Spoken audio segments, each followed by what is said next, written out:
Good morning and happy Easter. Welcome to another episode of James Randomly Reviews Things. I actually have some papers and things I need to grade. So, of course, I'm doing this because I'm a horrible, horrible procrastinator and really don't want to do it.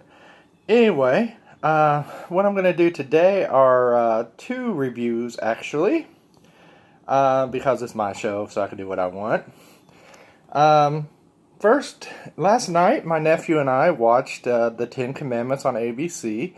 That has kind of been my Easter tradition for a really long time, and the last couple of years I've been able to watch it with family, and that has honestly been really fun because I like to make a lot of snarky comments. If you follow me on Twitter, you probably saw some of those, or even on Facebook.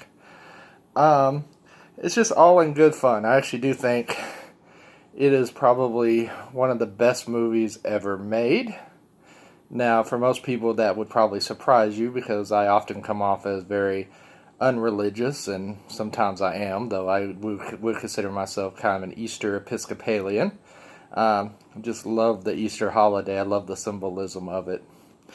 Anyway, what can you say about Cecil DeMille's Ten Commandments that hasn't already been said? I mean, a lot of it still holds up. I mean, there are people who complain about representation and the fact that white actors were playing ethnic parts, and that is definitely problematic today.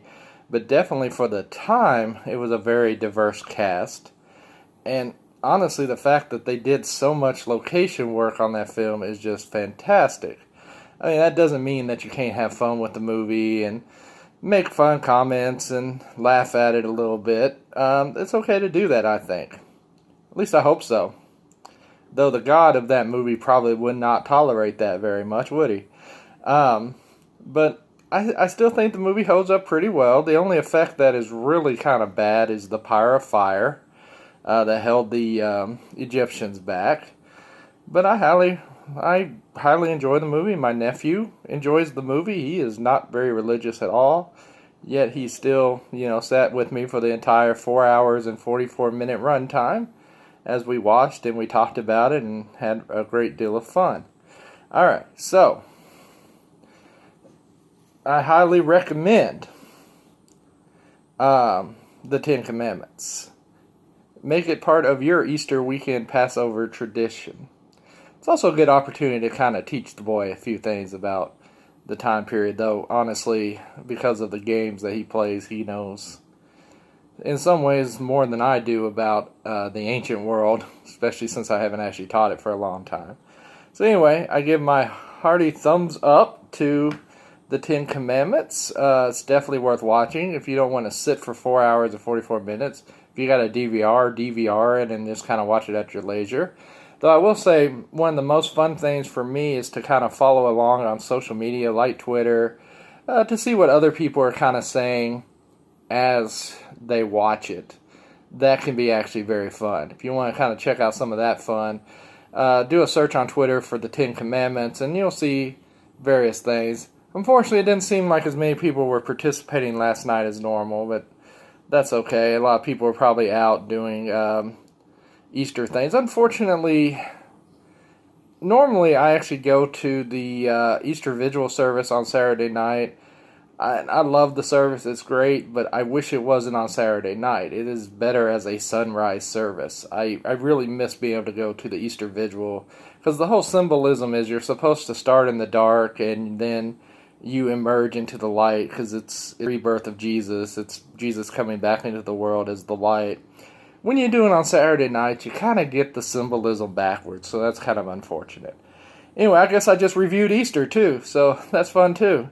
Alright, so the other thing that I wanted to talk about today is the Doctor Who audio finish.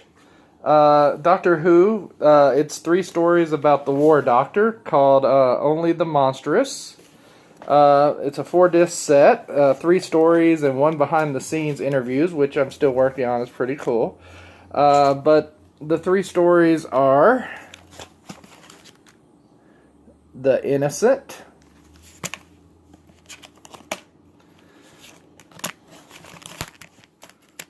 technical difficulty, sorry here, The Thousand Worlds, and The Heart of the Battle. Now, this is 3 stories about the War Doctor during the Time Wars. They obviously could have gone really big, but they really didn't. But they did tell 3 solid stories, and it was great because they got John Hurt to do it.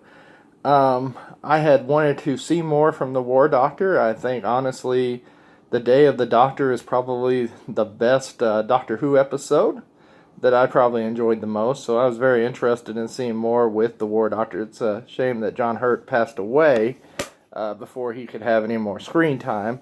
But I am glad that he did this. The 3 stories start with him first, trying to stop the Daleks and only succeeding temporarily, but then he ends up on this world called Keska, where he befriends someone who normally would be another companion named Rejoice, but because he is not really the Doctor, he has very little interest in that, though they do have adventures throughout this entire 3 disc set. It's also kind of a damning look at the Time Lords and their desire to win at all costs. And it sounded like from the material that I listened to on the extra CD that they really wanted to do more things with it, and I don't know if they did. This is honestly the first time that I had actually listened to one of these Big Finish BBC projects. I was really impressed. As you guys might know, I'm a big fan of old-time radio and radio dramas and science fiction, so this is actually right up my alley. Hopefully I'll have an opportunity to check out more in the future. But I will say this, if you like the War Doctor, if you like Doctor Who, if you like listening to radio dramas, they're great for the commute, by the way. I have an hour commute most days. Then I highly recommend checking out The War Doctor, only the Monstrous. It was fun. Like I said, the stories weren't terribly ambitious, but that's okay. They were well grounded. The one thing about radio dramas, like audio dramas, is you can go really big because you don't have to show anything. So that might be a bit of a criticism that, it wasn't as big as it could have been, but still very, very solid stories. So if you like Doctor Who, if you like The War Doctor, check out The War Doctor, Only the Monstrous from Big Finish Audio. I got my copy from the local library. I'll be returning it pretty soon. It may or may not be late at this point. I really don't know.